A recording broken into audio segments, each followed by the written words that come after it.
আজকে প্রোগ্রামে ইতি জানার জন্য সভাপতি মহোদয়ের বিশেষ করে ইনশাআল্লাহ সংক্ষেপে এক নম্বর কথা হলো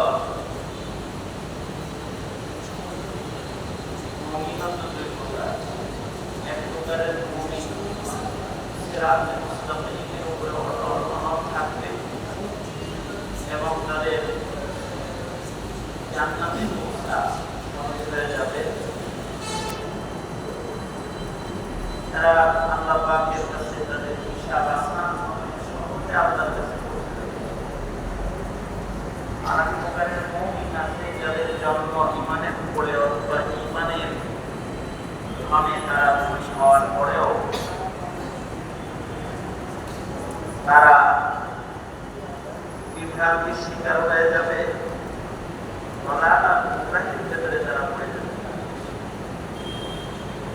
এজন্য প্রতি নামাজে প্রতি রাকাতে আল্লাহ তাআলা আমাদেরকে সূরাতুল ফাতিহার মাধ্যমে দোয়া করান, ইহদিনাস সিরাতাল মুস্তাকিম সিরাতাল লাযিনা আন'আমতা আলাইহিম গায়রিল মাগদুবি আলাইহিম ওয়ালাদ-দাল্লিন।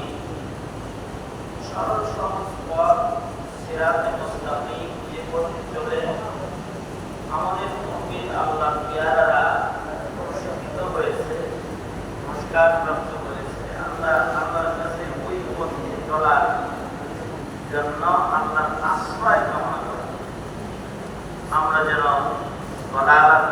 ভিতরে পড়ে না। জমিনে যখন মুসলিম ভূখণ্ডে দলালাত গুমরাহির সয়লাব হয়,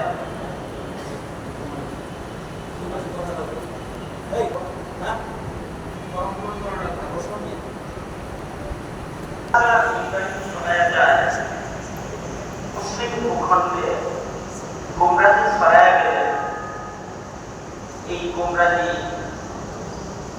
থেকে মুসলিম ভূখণ্ডের মুসলমানদেরকে বাঁচানোর দায়িত্ব মুসলমান দেশে মুসলিম সরকারের। যদি দেশটায় হুকুমত ইসলাম থাকে, যেমন আল্লাহর রাসূলের হায়াতে নবী আলাইহিস সালাতু ওয়াস সালামের হায়াতে মুসাইলামা কাযযাব নবী দাবি করেছেন।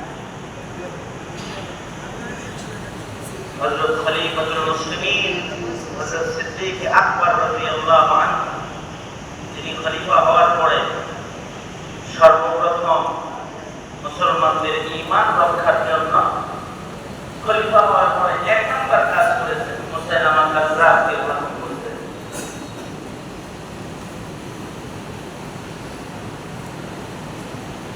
আমলি ফিতনা যেটা এসেছিল, যাকাত অস্বীকার করে, মুসলমান হিসেবে থাকবে কিন্তু যাকাত দিবে না।